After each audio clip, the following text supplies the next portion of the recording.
More than 20,000 acres continue to burn in the Crittenburg fire in Coryell County. The map you see is where the fire looked like yesterday around 6 p.m. with 17,000 acres on fire. Well, here's a look at what that fire looks like today as it continues to spread. Wow, it has grown a lot more. The wildfire on Fort Hood has now burned more than 33,000 acres. Yesterday it forced residents in the town of Flat to briefly evacuate. Fort Hood officials addressed the fire in a press conference today, and 6 News reporter Andrew Moore tells us what they had to say. Andrew?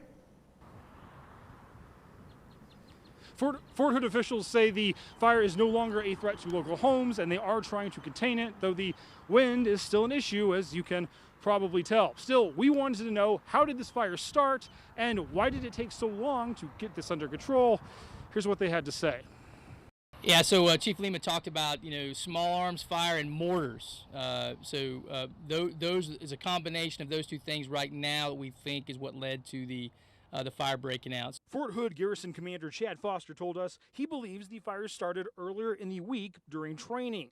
3 small range fires later combined into a larger fire, and Fort Hood briefly lost control of it Sunday afternoon. In the span of about 2 hours, roughly, winds picked up significantly, and the direction of the wind changed, which caused the situation to deteriorate quite a bit. The Texas A&M Forest Service helped Fort Hood get the fire back under control, but not before people living in Flat had to briefly evacuate. So what went wrong here? Well, we asked several questions today. Would this mean that you should not be doing exercises with mortars in the conditions that you had this week? No, I don't think it means that. I mean, it could. I mean, depending on what the conditions were, but I think it's just more about posturing assets. The Post didn't have many answers as of yet, but Foster did say Fort Hood will be reviewing the incident for the rest of the summer and looking for ways to improve safety. Still, he could not promise this would be a one-time incident. Is it possible to tell the people in Flat this will not happen again?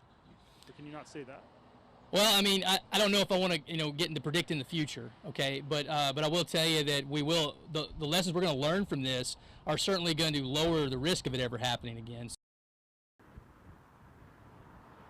And Foster continued to say that the fire on Fort Hood is now about 45% contained. He said the fire around Flat is about 10% contained. But again, he stressed no homes are currently in danger of this. Officials also assured us they had all the assets they needed to get this under control. Live on Fort Hood, Andrew Moore, 6 News. All right, thanks, Andrew.